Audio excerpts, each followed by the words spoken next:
They say the ocean always calls to us, offering a kind of solace in the midst of chaos. But for me, the sound of the waves crashing against the shore only reminds me of the silence that has taken over my life. A silence left by a man who never truly saw me, and children who seem to have forgotten the sacrifices I've made. This is my story, a journey through the hurt, betrayal, and the freedom that came too late. Before I begin, I want to hear from you. Where are you watching from? Don't forget to subscribe and join me as we go through this painful yet cathartic chapter of my life. My name is Maggie Turner, and I am 70 years old. I never imagined that I would spend my days like this, alone, fighting for a space in a world that once belonged to my family. A house by the beach, a dream we all had for so long, now feels like a prison to me. It wasn't always like this. There was a time when it was a place of laughter, of love, or at least the illusion of it. But after Edward died 3 years ago, everything changed. Edward. He was the kind of man who could command a room just by walking into it, a man whose presence was both a blessing and a curse. To our children, Jessica and Daniel, he was everything. The man they looked up to, the one they believed could do no wrong.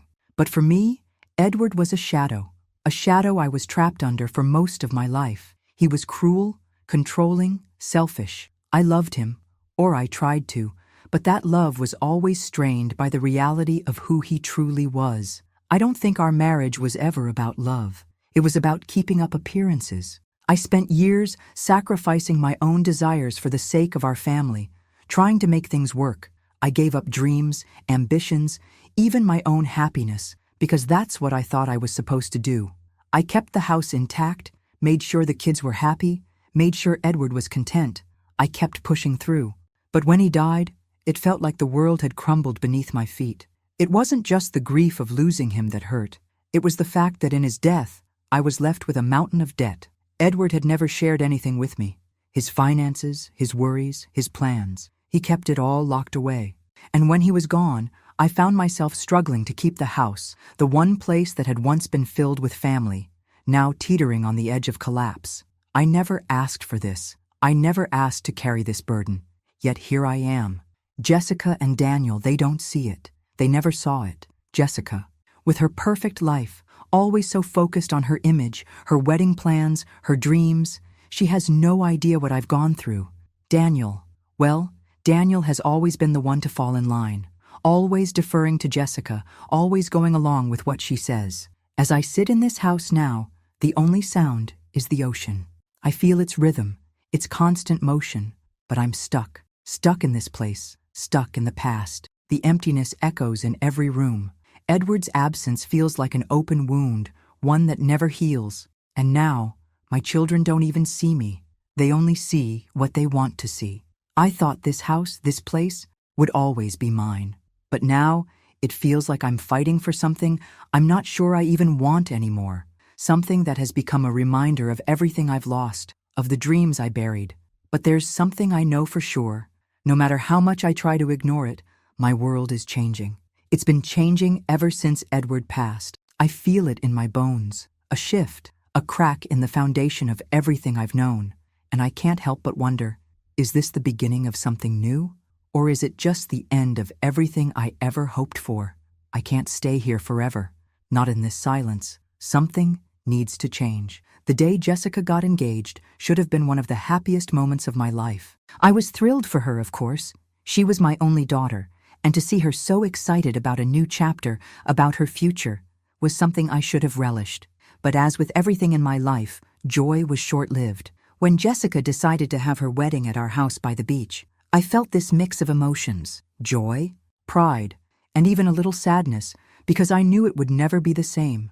The house, so full of memories, seemed like the perfect setting for such an important occasion. In my mind, it was a dream come true, a way for me to pass something beautiful on to her, something that had meant so much to me. I couldn't help but imagine her walking down the stairs in her wedding dress, Edward by her side, though now I realize it was just a fantasy I was clinging to. But as the wedding plans began to take shape, I started to see a side of Jessica I hadn't noticed before. She started pointing out flaws in the house, things that to me were beautiful. "Mom, this place is so outdated," she said one afternoon, standing in the middle of the living room, her arms crossed in a judgmental way. I mean, who decorates a beach house like this? It's so, well, not Instagram worthy, you know? I felt the sting of her words, but I tried to play it off. After all, it was her special day, right? I thought you might like it here, I said, trying to keep my voice steady. It's been in the family for so long, and there are so many memories. But Jessica wasn't interested in memories. She started listing all the things that needed to be fixed: the chipped paint on the walls, the outdated furniture, the cracked tiles in the bathroom. No one's going to want to come here if it looks like this, Mom. It's embarrassing. And that was when I realized she didn't care about the history of this house, the time we spent together as a family, or the sacrifices I made to keep it. She saw it as a backdrop for her perfect life, a backdrop that didn't meet her standards. I wanted to say something. I wanted to tell her that this house was more than just an aesthetic, more than a place to throw a lavish wedding.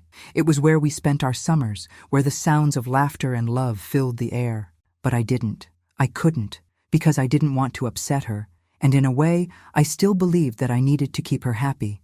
So I allowed her to make her demands. The list of renovations grew longer and longer. It seemed like every time she looked at something, it wasn't good enough. The paint color is terrible. This rug needs to go. We can't have the wedding here if it looks like it's from the 80s. I tried to hold it together, but inside, I felt a sharp pain. She was disregarding everything I'd worked for, everything I had put my heart into, and with each passing day, that pain deepened. My house, my sanctuary, was no longer my own. It was becoming something else, something that belonged to her vision of perfection, something I couldn't reach.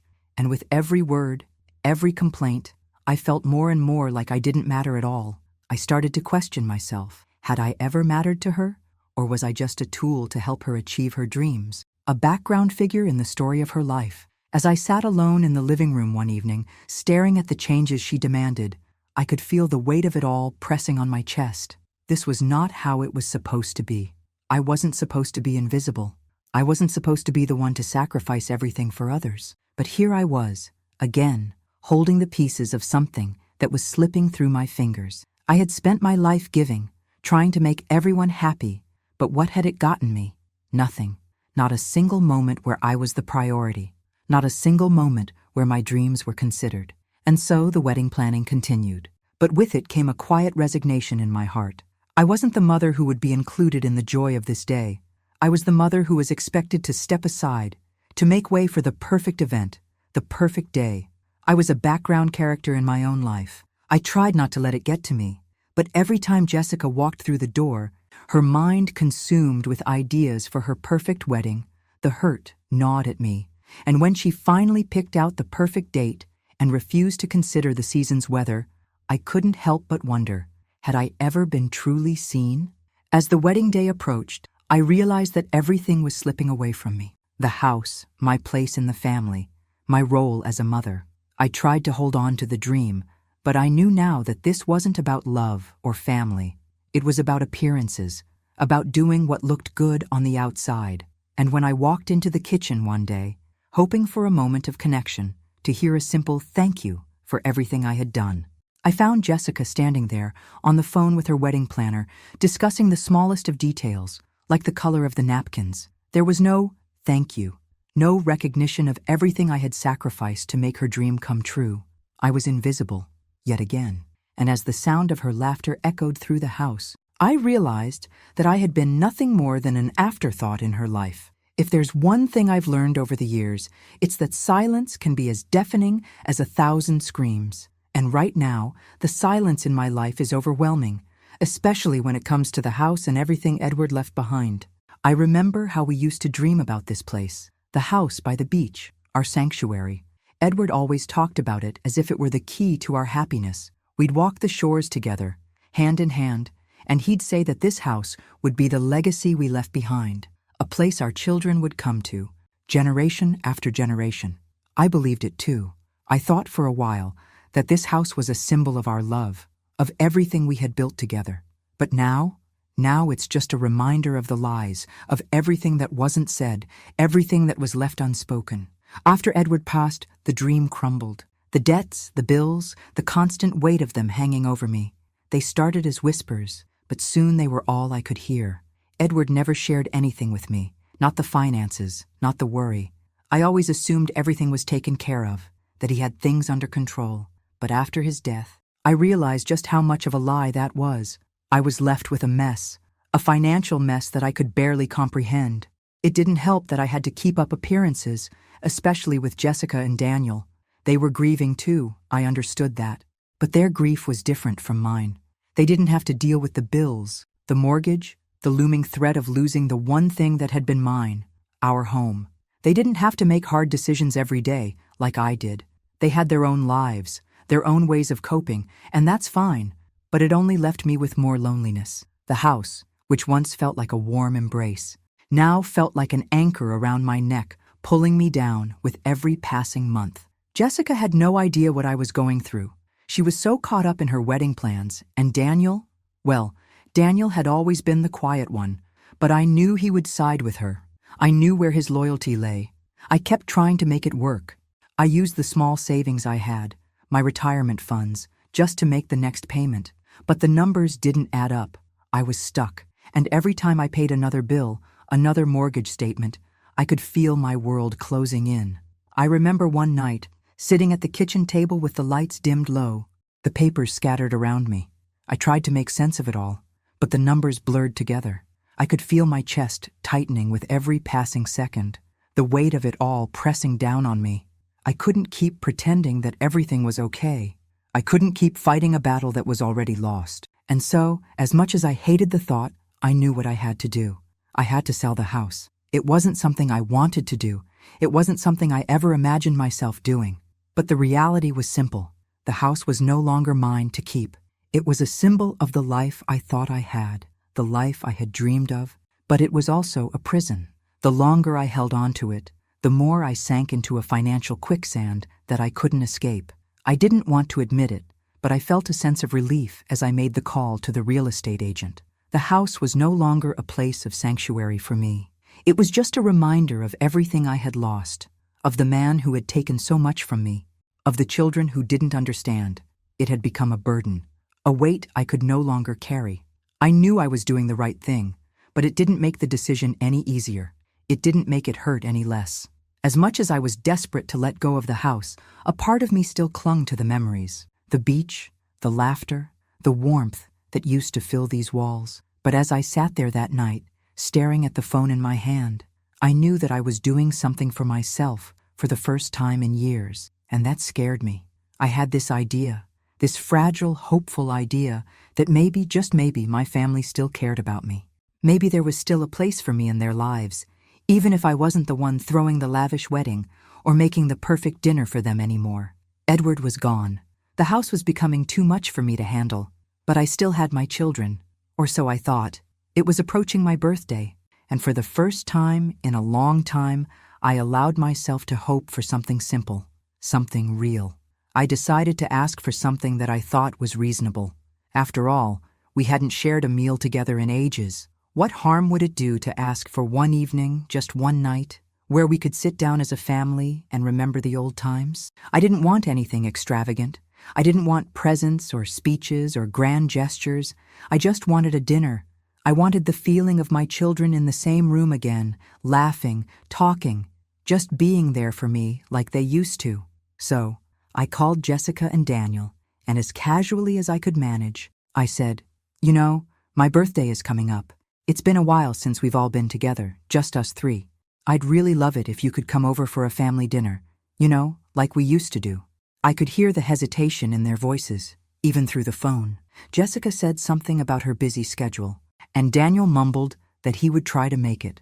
It wasn't the enthusiastic response I had imagined, but I convinced myself it was enough. Maybe they were busy, maybe they didn't realize how important it was to me, but I believed they would come through. So I spent days preparing. I cooked the meal that always brought everyone together when they were younger. Chicken, potatoes, salad, and of course, dessert. I even baked their favorite cake, the one that Jessica always begged for, with the thick layer of chocolate frosting. I made sure the table was set just so. Nice plates, soft lighting, a few candles. I wanted it to be perfect, even though I knew that nothing would ever be perfect again. But I held on to the illusion that perhaps this evening could be something that brought us back together. Just for one night. The day of my birthday arrived, and I spent the morning cleaning, setting everything up. I told myself that even if they came a little late, it would still be worth it. I wasn't angry. I wasn't bitter. Yet. I simply wanted the company of my children. As the hours passed, the dinner grew cold. The chicken wasn't tender anymore, and the potatoes, though still warm, had lost their softness. The cake sat untouched. I sat at the table, my hands folded in my lap, a knot forming in my stomach. I checked the clock again, and again. I called Jessica's phone, but it went straight to voicemail. I tried again, a little more desperate. Nothing. By then, the night had slipped away. The sky outside had darkened, the evening air colder, but I sat there, waiting for the sound of a knock on the door. Finally, I dialed Daniel's number. He picked up on the first ring, sounding almost distracted. "Oh, hey, Mom," he said, his voice faint, as if he were far away. "Is it today? I thought it was tomorrow. I'm with the kids right now and—" "Yeah, I'm sorry. We'll celebrate next time, okay?" I felt the heat rise in my chest. I wasn't angry yet, but the hurt was there, thick and suffocating. "You forgot, didn't you?" I asked, trying to keep my voice steady, but I could feel the tears pricking at the back of my eyes. Daniel hesitated. "Look, I'm sorry, Mom. I'll make it up to you, I promise." His words were empty, just like his tone. I could hear the noise of children in the background, the sounds of his busy life that didn't include me, but I still tried to hold on to some semblance of hope. "It's okay. Just come over when you can." I hung up the phone with my heart sinking in my chest. I sent Jessica a message next, but she didn't reply right away. I waited.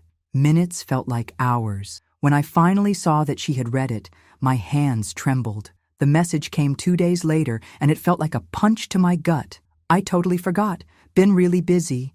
That was it. No sorry, no acknowledgement of what I had done for them over the years, nothing. Just words that echoed in the empty house around me. I could feel my chest tightening, the suffocating realization creeping in that I had never really mattered to them. Not truly. That night I sat at the table, the cake uneaten, the food growing cold. The silence wrapped itself around me like a heavy blanket. The tears came then, but there was no one to see them, no one to comfort me. I had been a good mother. I had done everything I could. I had given them my heart, my energy, my entire life, and this is how they repaid me? With indifference? As I sat there alone, staring at the empty chairs, the realization hit me like a ton of bricks. My children didn't see me. They never had. They only saw what I could give them, and once they had all they needed, I was forgotten. But that night, as I cleaned up the mess they had left behind, something in me shifted. I was done waiting, done hoping, done sacrificing. I had given them everything. I spent hours that night staring at the remnants of my birthday dinner, the untouched cake now sitting on the counter, a cruel reminder of what had just happened. It was as if the table itself was mocking me. The plates, half set, the candles burnt down to nothing, all of it, a stark contrast to the warmth and laughter I'd imagined. I had hoped for something small, something genuine, but instead, I was left in this house, surrounded by my own loneliness, with only the sound of the ocean crashing outside to keep me company. The sadness wasn't the worst part. It was the emptiness. It was the realization that, in my own family, I was just an afterthought, a shadow in their busy, perfect lives. That night, the hurt settled in deep, like a stone in my chest, and it didn't leave. Not for days. I don't know why I kept expecting things to be different. Maybe it was because I had always tried to be the good mother, the good wife, the good woman, always putting everyone else first. Always believing that if I gave enough, they would eventually see me. But after that night, I knew better. Jessica's message, so cold and dismissive, echoed in my head. It wasn't just that she forgot. It was the way she dismissed it, as though it didn't matter to her at all. I wasn't just a mother to her. I was an inconvenience, something she could easily forget when it suited her. And Daniel's response? The same. A promise to make it up to me that would never come true. Empty words, just like all the promises I had given them over the years. I was tired. I was tired of pretending, tired of hoping. I'd been invisible for so long. I wasn't sure I even knew how to be seen anymore. The next morning, I woke up with the weight of it all pressing on me like an unbearable fog. but the fog was lifting, just enough to see what I had to do. It wasn't just about my children anymore. It wasn't about keeping up appearances. I didn't need their approval, their validation, their empty promises. I needed to save myself. I knew that my whole life had been about making them happy, about making Edward happy. I had spent decades putting everyone before me, sacrificing my own happiness, my own dreams, all for them. And what had it gotten me? Betrayal, disappointment, heartache. And yet, there I was, still trying to please them, still trying to make them care. But not anymore. I made a decision that would forever change the course of my life. It wasn't a decision I wanted to make, but it was the only one left for me. I would sell the house. It hurt to even think about it, but it had become clear that this house, this place I had loved, had become a symbol of everything I'd lost. The dreams I once had for my family, the memories of days long past. It all felt like an anchor, weighing me down. But more than that, I needed the financial freedom. The debt, the constant pressure to keep the house, to keep up with payments. It was choking me. It was making me small, invisible, and I couldn't live like that anymore. I called a real estate agent that afternoon, after weeks of wrestling with myself. I told him I wanted to sell, and I wanted it done quickly. No turning back. No more hoping that things would get better. No more clinging to the past. For the first time in a long time, I felt a strange sense of relief, a sliver of freedom. The weight of the house, of the debts, of the expectations, all lifted just a little. I could see the door opening, the possibility of something new, something for me, and it terrified me. I spent the next few days preparing for the sale, cleaning out closets, sorting through the things that had accumulated over the years. The memories were suffocating me. Old family photos, Edward's things, his clothes still hanging in the closet, his books on the shelf. Every corner of the house whispered his name. It was like I was suffocating in my own memories. I took down the pictures of Jessica and Daniel from the walls. The smiles in those photographs seemed so distant now, like they were taken in another lifetime. I couldn't stand to look at them. Every time I did, I saw the faces of two people who didn't understand me, who didn't see me. I didn't want them to find out this way. I didn't want them to be shocked, to feel like I had betrayed them. But I knew I couldn't wait anymore. I was doing this for me, not for them, not for anyone else. I would finally have a life of my own. As I closed the door to the house for the last time, the sound of the ocean crashing against the shore felt different. The waves still roared, but now they sounded more like a goodbye. I was walking away from the past, from the family I had built in my mind, from the dreams that never came true. And even though the house was no longer mine, I felt something I hadn't felt in years, a sense of control, a sense of freedom. But it wasn't enough. Not yet. I still had a long way to go. The days that followed the sale of the house were a whirlwind. There was a strange sort of peace that I had never known before. It was as if, for the first time in years, I could breathe without the weight of the world pressing down on my chest. The decision had been made, and I was moving on.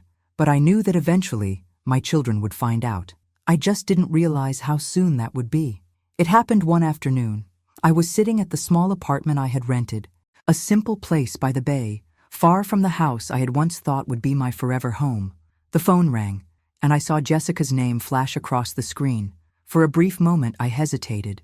My heart still held onto the small glimmer of hope that maybe, just maybe, this call would be different. Maybe she was calling to check on me. Maybe she had realized how much she had hurt me, and she wanted to make things right. I picked up the phone. "Mom." Jessica's voice was sharp, panicked. "What the hell did you do?" My stomach sank. I had known this moment was coming, but hearing it out loud made it real. "What do you mean, Jessica?" "The house," she spat, her voice rising with every word. "You sold the house? Without telling us? How could you do that? I was planning my wedding there. I thought you would want to keep it for us, for the family, for me." I closed my eyes for a moment, the anger that I had been holding back threatening to surface. I tried to stay calm, tried to remind myself that this conversation wasn't about the house. It was about everything that had been building up between us, everything I had been ignoring for far too long. "I did it because I had to," I said, my voice steady, though my heart was pounding. "You don't know the half of it, Jessica. This house was a burden, a weight I couldn't carry anymore. I needed to sell it.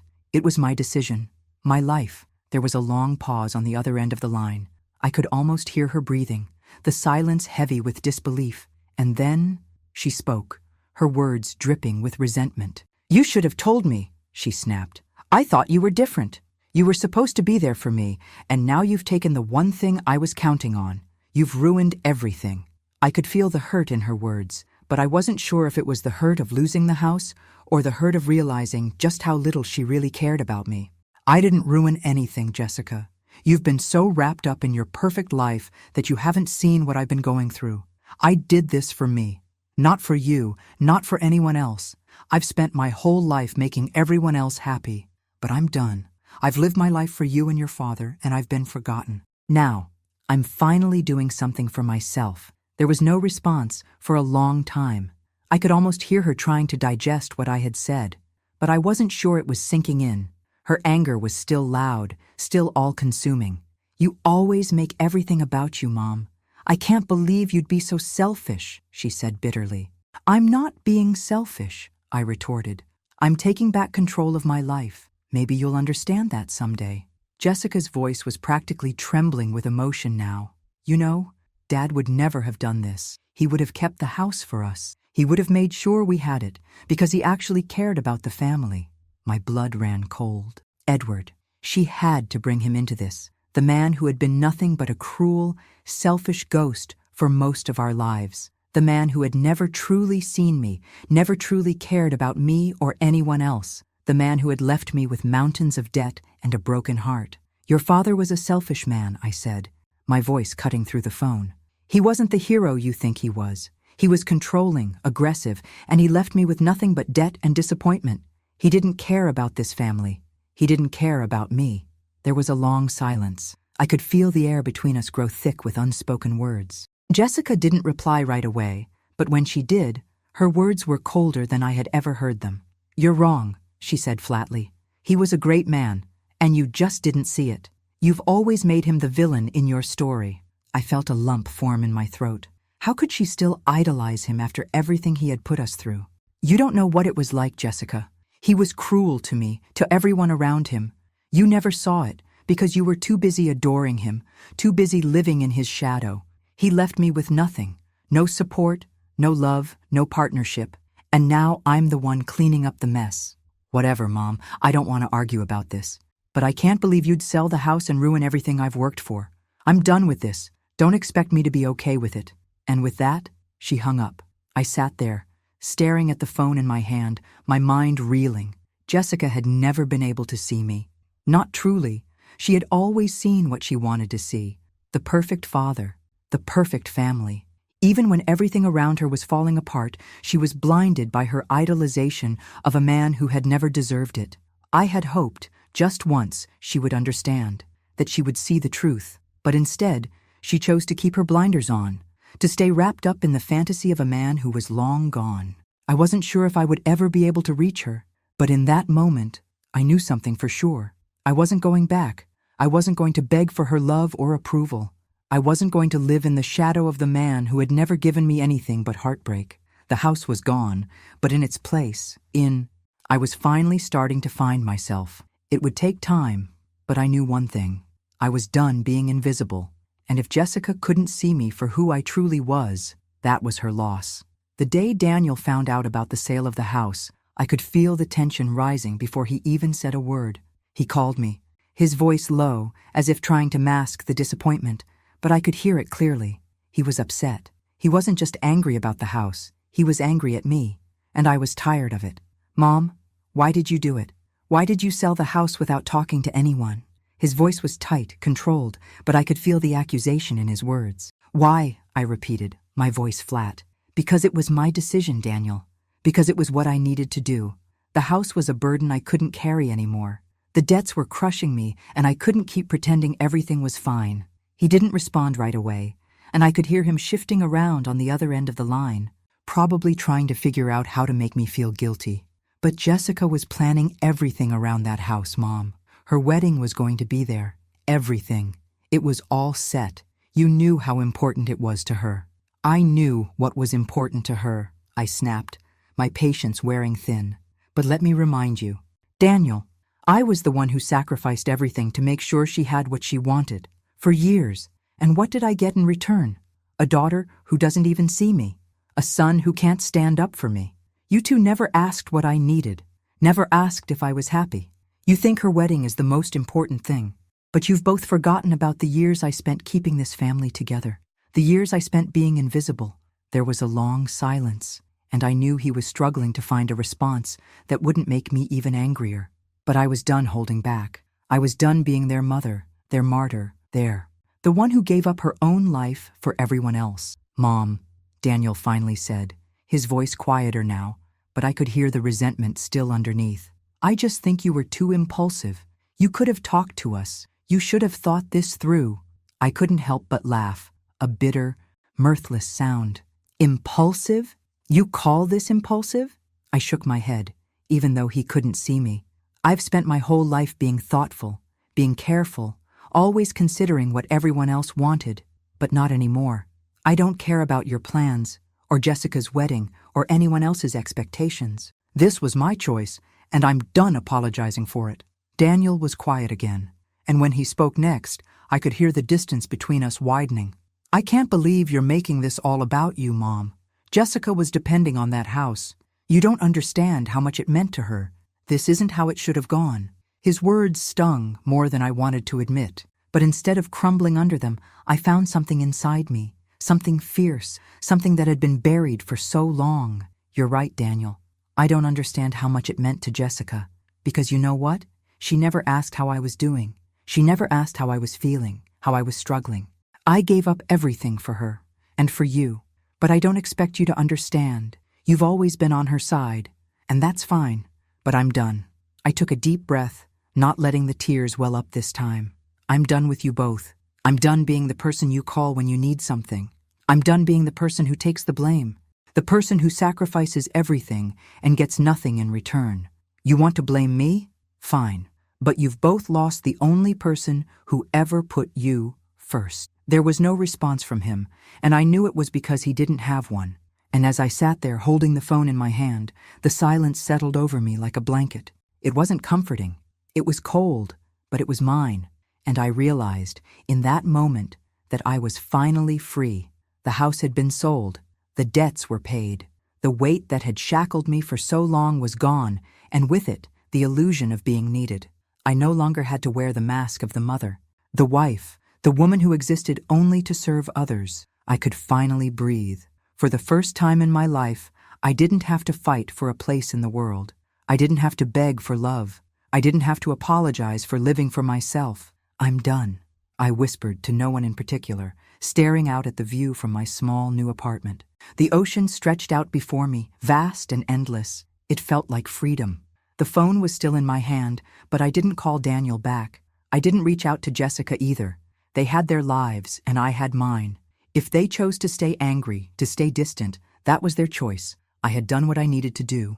I was no longer just a background character in their lives. I was finally living for me, and that scared me.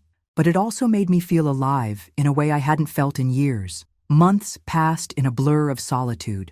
Jessica and Daniel never reached out. No phone calls, no messages, no check-ins. It was as if I had never existed in their lives at all. It wasn't surprising. Not really. I had expected the distance. Still, the silence that enveloped me was suffocating, even in its finality. I spent my days in my small apartment, a stark contrast to the sprawling house by the beach. The walls were bare, save for a few photographs I had reluctantly decided to keep, photos of the kids when they were little, when we were all together, and I foolishly believed that everything would stay that way forever. The ocean outside my window still called to me, but it felt like a distant friend now, one I couldn't quite touch, no matter how much I wished to. I kept myself busy, not by working. There was no need for that anymore, but by filling my days with small routines. I read more, walked along the shoreline in the early mornings, and occasionally met people for coffee. But the truth was, I was living in a quiet, empty space, a place where memories and regrets collided in the silence. And then, one evening, as I scrolled through my phone, a notification caught my eye. It was from Jessica. A post on Facebook, with a photo of her in a beautiful white dress. It didn't take me long to figure out what it was. Her wedding. I felt the air leave my lungs as I stared at the picture. There she was, smiling, radiant, her eyes shining with the happiness that had always been so distant from me. She looked perfect, as I had always imagined she would, and there I was, not there, a ghost once again, invisible in the background of her life. My heart sank. The pain wasn't just in the fact that I wasn't invited to her wedding, though that cut deep. It was in the realization that she had moved on without me, that my absence didn't matter.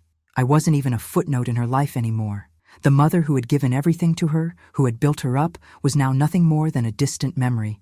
The tears I hadn't allowed myself to shed over the months finally came, but they weren't the kind of tears I expected. They weren't tears of desperation or betrayal, though I felt both. No, they were tears of acceptance. In that moment, I understood what had happened.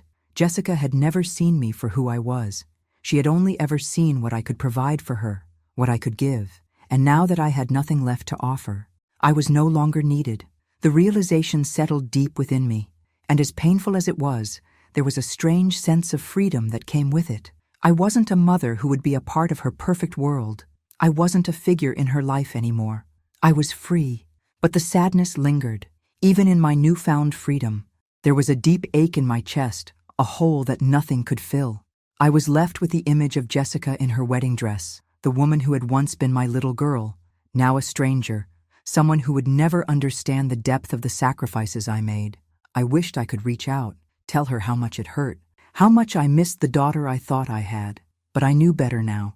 It wasn't my place to try to fix something that had never been mine to begin with. Still, there was a part of me that couldn't stop wondering, was this it? Was this the life I was meant to have? I tried not to think about it. I tried not to dwell on what could have been, on the relationship that could have been saved if only things had been different. But every now and then, I would catch myself wondering what could have happened if I had just held on a little longer, if I had just tried harder. But those thoughts only made the ache sharper, and so I pushed them aside. I focused on the small things. I began to focus more on myself, something I hadn't done in decades. I took up painting, something I had always wanted to try but never had the time for. I started walking further down the beach, as if walking away from my past, from the ghosts of the life I had lived. I started to feel a little less lost, a little more me. I couldn't change what had happened, couldn't force Jessica to understand, but I could choose to live my life in a way that was mine. The house was gone, and the family I had given everything to was no longer mine. But I was still here. I was still breathing, and for the first time in a long time, I was starting to feel like I might actually be okay. And then, one morning, as I sat by the window with my coffee, I saw a couple walking hand in hand along the beach. They were laughing, their steps light in the early morning sun, their happiness spilling over in waves. I didn't know them, but in that moment, something shifted inside of me. I realized that maybe, just maybe, I could find happiness again.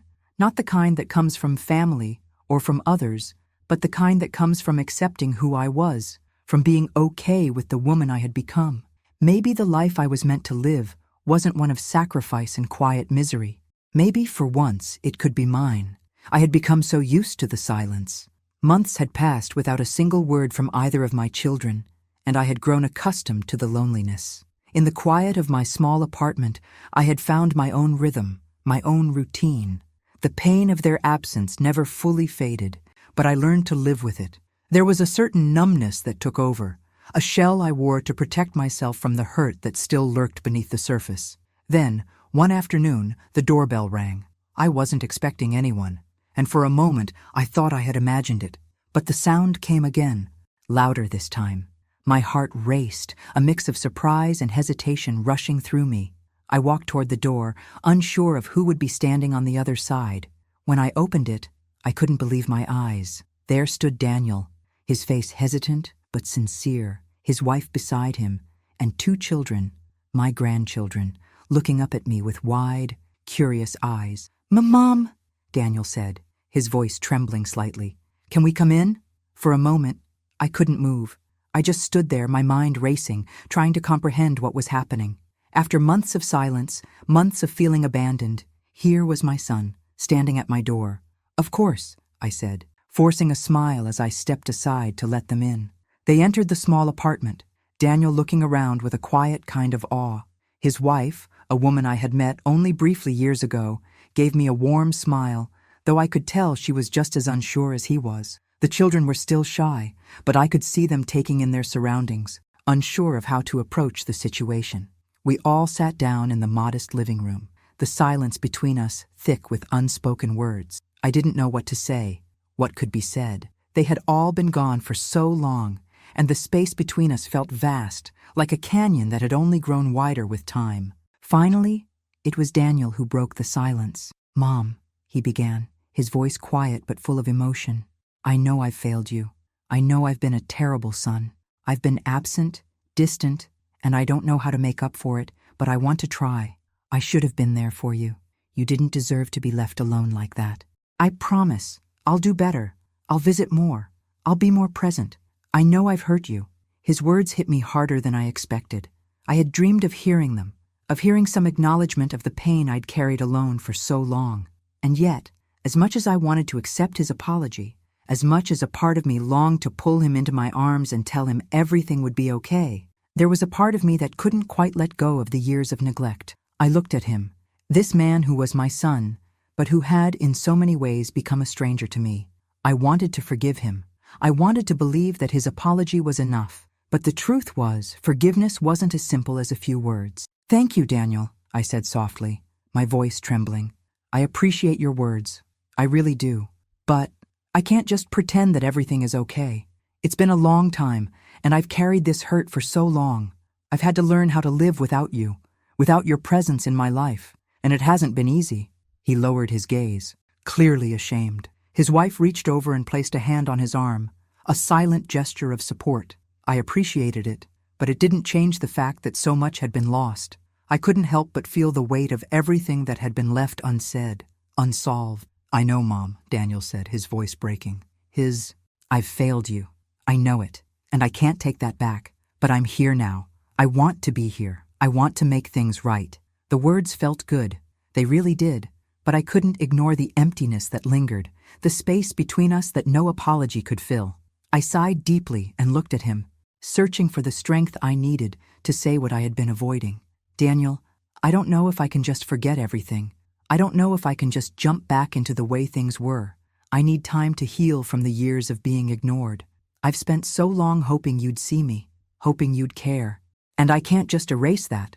Daniel nodded, his eyes filled with regret. He didn't know what else to say, and I didn't know how to comfort him. What could I say when I still wasn't sure what I needed? The conversation shifted then, and Daniel's tone became more serious. "There's something else I need to tell you." "Mom," he said, his eyes narrowing slightly as he glanced over at his wife. "I've been worried about Jessica. I know you haven't heard from her either, but I see how she is, and it's not good. The wedding, everything, it seemed perfect, but I don't think it is. She's not happy, Mom.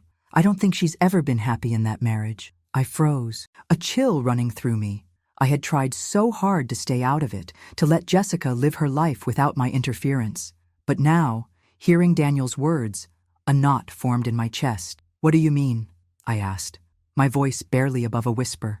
Daniel ran a hand through his hair, clearly troubled. "I don't know exactly, but I can see it. The way she's changed, the way she acts, the way he treats her, it's not right. I don't like the way he talks to her. I don't like the way he controls her. It's like she's becoming someone else, someone I don't even recognize." My heart ached at the thought of Jessica, my daughter, the little girl I had raised, feeling trapped, feeling small. But I couldn't let myself get sucked into the cycle again. I couldn't keep trying to fix things that weren't mine to fix. "I can't help her, Daniel," I said, my voice steady despite the pain that burned inside. I tried for years, but she doesn't want me in her life. She doesn't want my help. As much as I love her, I can't keep pushing myself into her world when she's made it clear she doesn't want me there." Daniel's face softened, and I could see the understanding in his eyes. He knew. He understood what I was saying, even if it hurt. "I know, Mom," he whispered, "but maybe, just maybe, if you reach out, if you try again, she'll see that you're there for her." I shook my head gently. "No, Daniel, she has to come to me. I can't keep chasing after her. I've done that for so long, and it's never worked. I've tried to be the mother she needed, but right now, all I can do is wait Wait for her to come back to me when she's ready. There was a heavy silence in the room, and for a moment, all I could hear was the distant sound of the waves crashing against the shore. The distance between us, the children I had given everything for, the daughter I had tried to save, was still there. But for the first time in a long time, I felt like I was finally letting go of the past. A few days later, it was just another quiet evening, and I had nearly forgotten what it felt like to be disturbed by a ringing phone. I had spent days in a quiet, strange peace, if you could call it that, where I was beginning to adjust to the silence. I had let go of the idea of ever being close to my children again. They had their lives, and I had mine. And then, the phone rang. I looked at the caller ID, my heart tightening in my chest. It was Jessica. I hadn't heard from her in so long.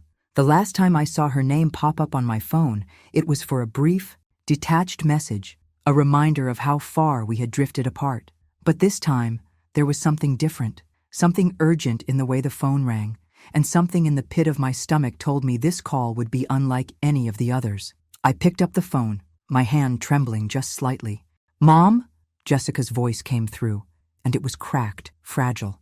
There was no pretense this time, no distance, just pain. I couldn't even speak at first.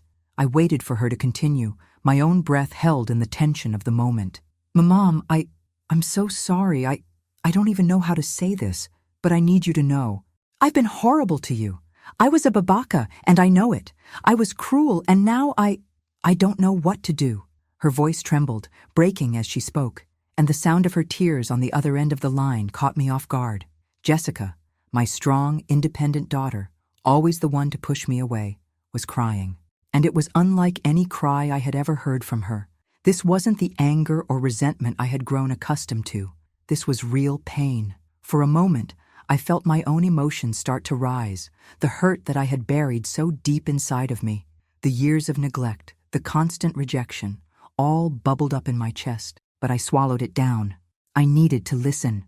I needed to let her say whatever it was that had brought her here, to this point of raw honesty. "I'm not okay, Mom," Jessica continued, her voice barely audible through her sobs. I don't know how to fix things. I don't know how to make it better, but I need you to know that I'm so sorry.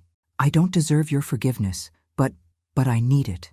I felt my heart break as I listened, not because of the apology, but because of what was coming next. I knew that something had broken inside her, something that had forced her to face the truth. I found out that he's been cheating on me," Jessica whispered, her voice trembling with emotion. "And it's worse than that. He's getting aggressive. He's been treating me like I don't matter, like I'm nothing. And I don't know what to do anymore, Mom. I need to leave him. I don't know how, but I know I can't stay. I feel so lost." The words hit me like a wave, pulling the air from my lungs. I hadn't been prepared for this, not in the way I thought I might be. I had always known something was wrong, knew that Jessica had been trapped in a relationship that wasn't healthy. But to hear her say it, to hear the vulnerability in her voice, it was a shock.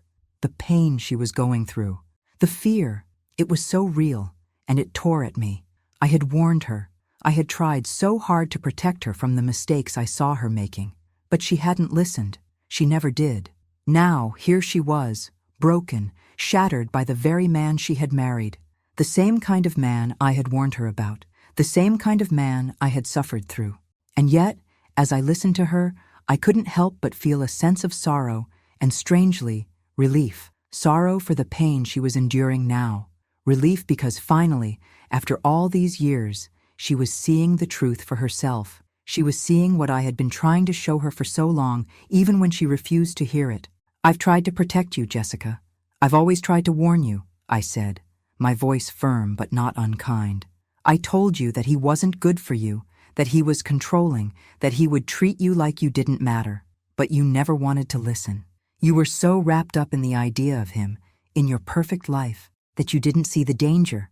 I did see it, Jessica. And now you're paying the price." There was silence on the other end, and for a moment I thought she might hang up. But when she spoke, her voice was quiet, full of regret. "I know, Mom. I know. I was so stupid, so cruel to you. I was too proud to see the truth. And now I realize how wrong I was. I treated you like you were nothing, and I've been so selfish." I felt the weight of her words press down on me, but I refused to soften my tone. She needed to hear it. You have a lot to learn, Jessica. And I can't always be the one to protect you. I've done my part. I've been your mother, even when you didn't want me to be. But now, it's time for you to grow up. You need to face your mistakes and learn from them. I can't keep saving you from everything.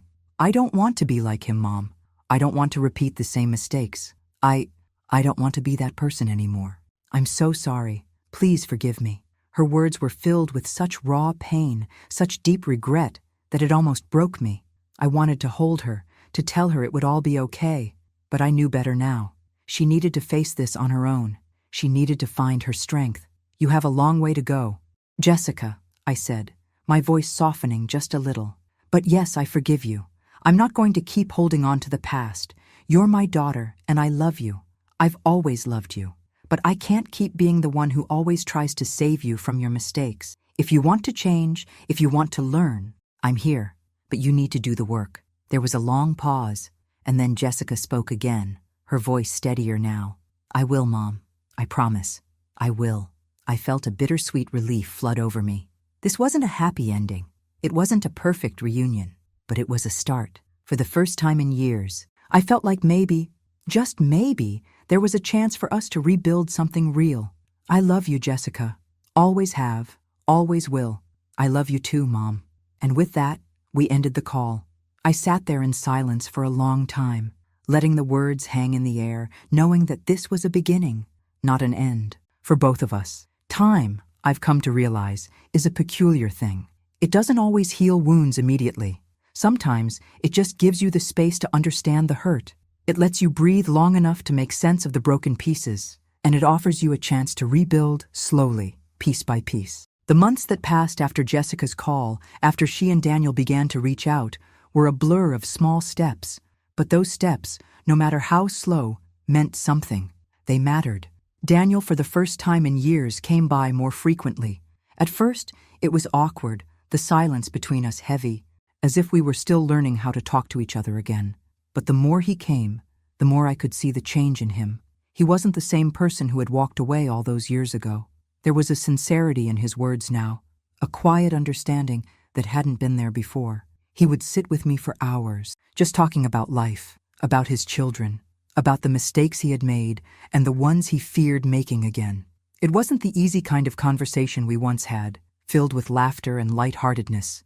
It was deeper, rawer, but it was real. He no longer seemed like the son I had lost. He felt like someone I could connect with again, in a way I hadn't thought possible. And then, there was Jessica. After her divorce, she came to me more often. At first, it was tentative, her voice still carrying the weight of her mistakes, her regrets. She would sit in silence at my kitchen table, waiting for me to say something, to offer some kind of advice. I didn't always know the right words, but I listened. That was the least I could do. Over time, she began to change, just as Daniel had. I could see her becoming more aware of her choices, learning from the pain she had endured. She started asking me for advice, seeking my thoughts on the kind of life she wanted to build for herself. She didn't know how to trust again, how to open herself up, but I could tell she was trying to heal, trying to be better. And so, the three of us began to rebuild, in our own way. There were no grand gestures, no sudden moments of revelation, but the conversations got easier. The silences weren't so heavy. And for the first time in years, I felt the warmth of my children's presence again. One day, I received a call from Jessica and Daniel. They told me they had planned something special for me, something I wasn't supposed to know about yet. I was confused at first. What do you mean, something special? I asked. My curiosity piqued. We'll tell you when you get here, Mom, Jessica said with a soft laugh, a note of excitement in her voice. Just trust us. I had no idea what to expect. Maybe they had planned a dinner, or perhaps a small gift. I wasn't sure, but I couldn't help but feel a spark of hope. Maybe this was the beginning of something even better. When I arrived at the house, my heart nearly stopped. The moment I stepped out of the car, I was hit with a wave of familiarity. The house I had sold, the house I had thought I would never see again. There it was, standing tall, as it had when I first walked through its doors all those years ago. But it wasn't the same house I had left behind. The front door swung open, and Jessica stood there, smiling like I had never seen her smile before. Happy birthday, Mom, she said, her voice full of warmth and sincerity. "The house has always been ours, and now it's back in its rightful place. Welcome home." My breath caught in my chest as I looked around. The house had been transformed. It wasn't grand or flashy. There were no expensive renovations, no lavish decorations, but it was filled with the simple details I had always loved. The soft colors of the walls, the familiar photographs, the feel of the rooms that had once been the heart of our family. It felt like home again. Daniel stepped forward then, his expression soft, sincere. We both want you to know how much we value you, Mom. We've taken so long to realize it, but we see you now. We see everything you did for us." Tears welled in my eyes as I stood there, looking from one to the other. My children, my grown children, finally understood. The weight of their words, the sincerity in their eyes, made my heart swell. It was a moment I had waited for my entire life, and now it was here. "We've missed so much, Mom," Jessica continued, "and we want to make up for it. We want to start over. This is the first of many moments we'll have together. We promise." As I looked at them, I felt a wave of emotion crash over me. It wasn't just relief, it was peace. I realized in that moment that I had finally received what I had always wanted, not perfection, not a flawless family, but something better. Understanding, respect, love, and most importantly, a chance to rebuild. I stepped inside, the house feeling like it had been waiting for me all this time. The familiar warmth, the old memories, they weren't gone. They were just waiting for the right moment to return, and that moment had come. As we gathered around the table for the small celebration they had organized, no extravagant gifts, no fanfare, just a quiet dinner, I smiled. For the first time in a long time, I felt that familiar sense of belonging. My family was here, in a way they hadn't been before. They were here with me, not because they had to be, but because they wanted to be, and that was enough. As the evening wore on, I looked around at my children, now adults, but with the promise of a new chapter. The past was still there, but it no longer had the power to control us. We were no longer trapped by the mistakes of the past. We were free. "I'm proud of you both," I said, my voice thick with emotion. "I'm proud of how far we've come." And in that moment, I realized something else. It wasn't just the house that had come back into my life, it was them, my children, and with them, my family had returned. This was the beginning of something new, and this time it was ours. Thanks for listening. Don't forget to subscribe and feel free to share your story in the comments. Your voice matters.